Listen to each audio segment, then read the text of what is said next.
Invisible Powers Can Talk, Part 1. Hello, I'm Susan David. Do you like the concept of the invisible? Or are you more comfortable with the invisible? Well, the definition of visible is to be seen or to manifest. We as humans like seeing with our eyes. We like to witness situations from our personal eye gate rather than just take someone else's word for what they saw, think, or reason. Now, there's something inside of us that trusts our own opinion or assumption rather than relying on another's. Are we really qualified to trust our inner instinct when it comes to matters extremely important to us? When it could be a decision, listen, between life and death, between losing employment or keeping it, or kissing goodbye the best relationship you've ever had, all because something unseen just doesn't feel right. But no explanation is in sight. Is it just me? Or do others feel and struggle with the very things that run through my head on a regular basis? You see, it's the not knowing that creates a lot of questions in these things. Why does so much of life seem so far-fetched, so distant, unreliable, and so covered up? Even the seemingly invisible, important things of life can and should be more evident if you knew how to exercise some God-given abilities and also learn to discern some hidden things, which, quite frankly, are right under your nose. It would at least make life more enjoyable, a lot more interesting, but especially, you could not just feel more powerful like those who govern a huge part of your life already, but you could actually be more powerful. So, listen up. Have you ever had a thought of someone or maybe a quick flash of, say, their face, it just dropped into your thinking? You know, right in the middle of other thoughts, or perhaps even while you're about to go to sleep. Just a quick flash of a thought, and then shortly thereafter, the phone rang, and guess what? It was the very person you thought of earlier, or you just had a flash, you saw them for a second. You're surprised in a way, but somehow you wondered why you thought of that person at the time. Do you think it was just coincidence? Just happenstance? No, not really. Have you ever walked in a room where there's several people and though no one's talking, and the room feels strangely eerie? You can't quite figure it out, but later, you're called in the office and you're told you're laid off. You wondered, did my coworkers know ahead of me? Well, if not, why did I experience such a, let's call it a negative feeling when I walked into that room earlier? Great question. And life just moves on, and every day something crops up that brings another similar question to mind.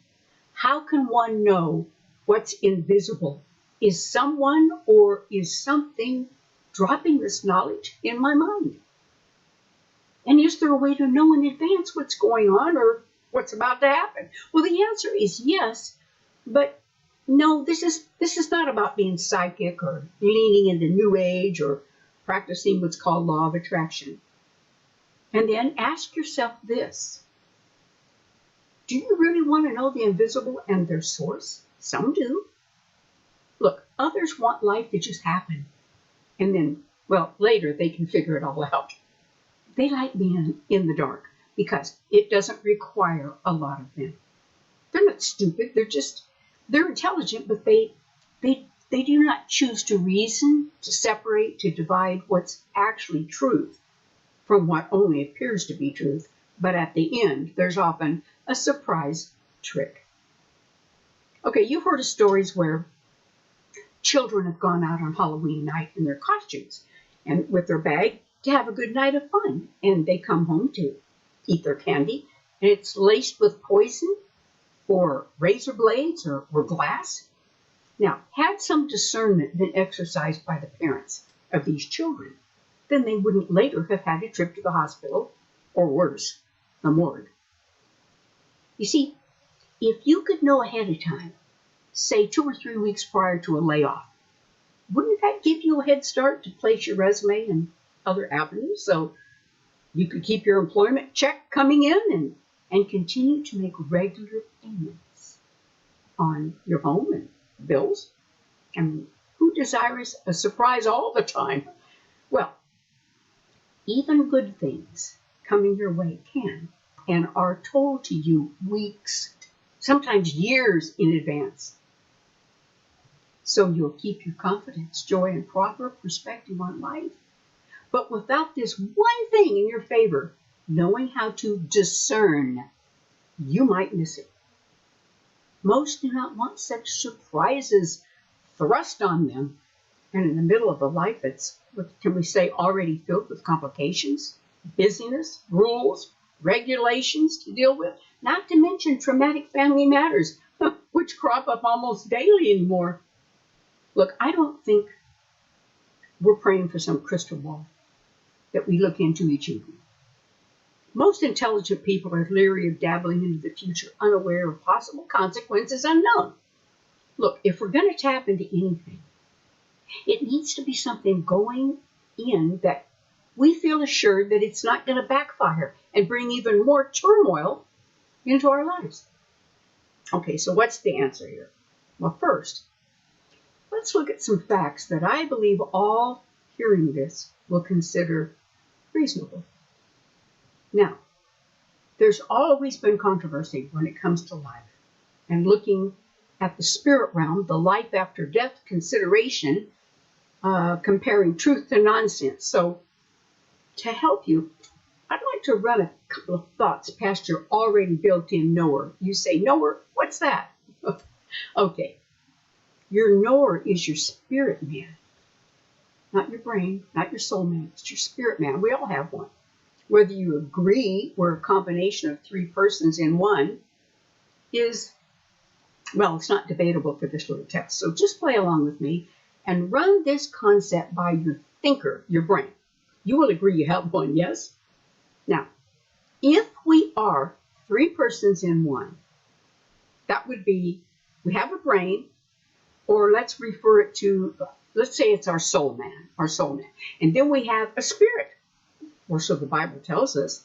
Now, if you choose not to believe that you have a spirit, probably because you cannot see it, it's invisible, then you could also choose to not believe you have a soul or a mind. You've never seen that either. But science tells you that you do. And you know you think from somewhere, so you choose to believe that you really do have a mind. Of course, the third one's easy. You have a body. This is a no-brainer because you can see your body with the help of a mirror. And with your eyes, you can also, in your hand, you can feel that you have a body. So you know you have a body. Now, our soul, mind, and spirit reside in our physical body. How interesting. Only one of the 3 is visible to us. So we must accept that we have a mind because scientists tell us so. Science has somewhat failed to be able to prove that we have a spirit. Well, not really, since with a little research, it was photographed many years ago. There was a certain person who was about to leave this earth, and a photograph of a small white cloud leaving their body was captured on paper. I've seen this. There's a video. Now, we could say, well, that was trick photography. For the author, he just wanted to gain recognition, and we could drop it at that. Or we could believe the prophets and the Bible that it's so. But let's move forward. Let's move forward with a little adventure about us. For more, I want you to go to part 2 of Invisible Powers Can Talk. And let me take you in some directions you perhaps never thought of.